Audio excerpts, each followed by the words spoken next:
పురంధరదాసు గారు తిరుమలలో అన్నదానం చేస్తున్నారు.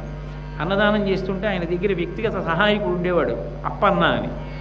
అందరూ భోజనానికి కూర్చున్నారు. అభిగారం చేయాలి, నెయ్యి అభిగారం చేస్తే కానీ వాళ్ళు తినడానికి ఉండదు. ఆ నెయ్యి అప్పన్నని వడ్డించమన్నారు ఆయన. ఆ పిల్లాడు కనబడలేదు. ఒరే అప్పన్న అప్పన్న ఎక్కడికి పోయారా అని అడుగుతున్నాడు. ఆయన గబగబా పరిగెత్తుకొచ్చి, వచ్చేసాను గురువుగారు, నెయ్యి వడ్డించడానికే కదా పిలుస్తున్నారని అందరికీ నెయ్యి వడ్డించాడు. అందరూ అన్నం తింటున్నారు. ఒక పంక్తి అయిపోయింది, అందరూ లేచిపోయారు. అప్పన్న వచ్చాడు నెయ్యి జాడి పట్టుకుని.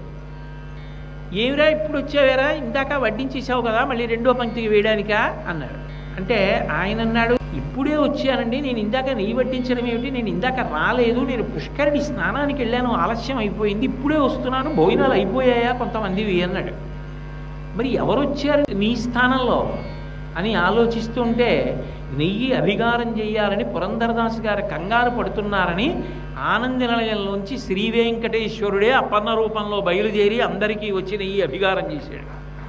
ఒకప్పుడు ఆ అప్పన్న రూపంలోనే పండరీపురంలో పాండురంగడు వస్తే వేణీళ్ళు స్నానం చేయడానికి పెట్టినప్పుడు ఆలస్యం అయిందని నెత్తి మీద ఒక్కడు కొట్టారు పురంధరదాసు గారు. ఈయన సుప్రభాతానికి వెడితే తల వాచిపోయి ఉంది పాండురంగడి. స్వామి, నీ చేసిన తప్పు లోకానికి చెప్పడానిక, నీకు వాయుడు ఏమిటి చెప్పు, నన్ను క్షమించమని అడిగితే వాపు తగ్గిపోయింది మహానుభావుడు పాండురంగడికి. పండరీపురంలో పాండురంగడి పాదాలు ఎక్కువ ముట్టుకుంటారు, అందుకే ముట్టుకుని రాసి రాసి పాదాలు అరిగిపోయాయి కూడా పాండురంగడి. పాదాలు ముట్టుకు మరీ పూజ చేస్తారు, భజన చేస్తారు బయట. అంత ప్రసన్నమూర్తి మహానుభావుడు, అంత సౌలభ్యంతో ఉంటాడు. కాబట్టి ఎవరిని అనుగ్రహించలేదు, ఎంత కారుణ్యమూర్తి.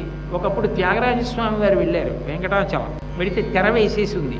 అయ్యా స్వామి దర్శనం చేసుకోవాలన్నారు. ఇప్పుడు ఏం కుదరదు, రేపే తెర వేసామన్నారు. ఆయన అక్కడే కూర్చుని తెర తీయగరాదా అని గౌడిపంతు రాగంలో స్వామివారి మీద కీర్తన చేశారు. చేస్తే వెంటనే తెర తనంత తాను తొలగిపోతే స్వామి దివ్యమంగళమూర్తిని దర్శనం చేసి ఆయన శ్రీ వెంకటేశ్వరా నిన్ను సేవింపను 1000 కన్నులు చాలవు కదా అని కీర్తన చేశారు. మళ్ళీ ఒకప్పుడు ముత్తుస్వామి దీక్షితారు వారి అన్నగారు, వాళ్ళ నాన్నగారు రామస్వామి దీక్షితులు, ముత్తుస్వామి దీక్షితులు వారి అమ్మగారు సుబ్బమ్మ గారు. వాళ్ళిద్దరికీ 40వ వయస్సు వచ్చినా కూడా సంతానం కలగకపోతే రామస్వామి దీక్షితులు గారు వైద్యనాథస్వామి దేవాలయానికి వెళ్ళి సుబ్రహ్మణ్యేశ్వర స్వామి వారి పేరు ముద్దుస్వామి అంటారు. ఆయనకి అమ్మవారి పేరు బాలాంబిక. అక్కడ వైద్యనాథ దేవాలయంలో వాళ్ళిద్దరినీ కొలిచారు, నాకు సంతానం కావాలని. ఆయనని కొలిచి తిరువారూరు ఎడుతుంటే ఆమె గర్భిణి అయింది. ఆమె గర్భిణి అయి కొడుకు పుట్టాడు. ఆయన అనుగ్రహంతో పుట్టిన కొడుకు కాబట్టి సుబ్రహ్మణ్యేశ్వరుడు ముద్దుస్వామి పేరు మీద ముద్దుస్వామి దీక్షితులు అని పెట్టుకున్నారు. ముద్దుస్వామి తరువాతి కాలంలో ముత్తుస్వామి అయింది, ముత్యం లాంటి వాడు అని. రెండవ కొడుకు పుట్టాడు, ఆయనకి చిన్న స్వామి అని పెట్టారు. మూడవ కొడుకు పుట్టాడు, బాలస్వామి అని పెట్టారు. కూతురు పుట్టింది, బాలాంబిక అని పెట్టారు. కొంతకాలం అయిన తర్వాత రెండో కొడుకు చిన్నస్వామికి కళ్ళు కనపడడం ఆగిపోయింది, ఏం కనపడేది కాదు.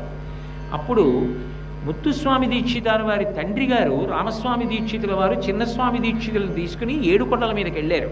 వెళ్ళి మండలం రోజులు నేను దీక్షగా ఇక్కడ ఉంటానని ప్రతిరోజు ఒక రాగంలో ఒక కీర్తన కట్టి పాడుతుండేవారు.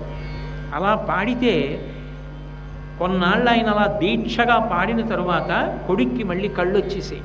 అందుకే ఇప్పటికీ కూడా వెంకటేశ్వర స్వామి వారి అష్టోత్తరంలో ఒక నామం ఉంటుంది, నేత్రహీన అక్షిదాయిని నమః అని.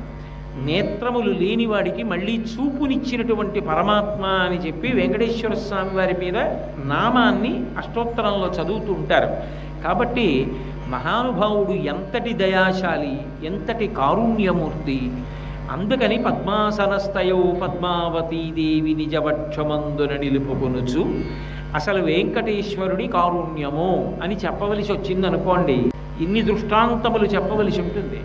అందుకే అంతటి దయాశాలిగా ఉన్నటువంటి అవతారం శ్రీ వెంకటేశ్వర అవతారం.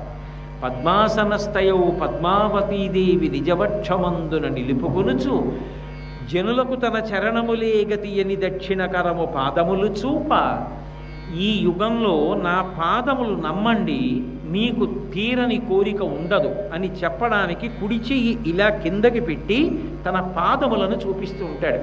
ఇప్పటికీ సుప్రభాతంలో చదువుతుంటాం కదా, రాయస్వ చరణో పుంసాం శరణ్యత్వేన పాణిన కృపయా దిశతే శ్రీమద్వేంకటేశాయ మంగళం అంటాం.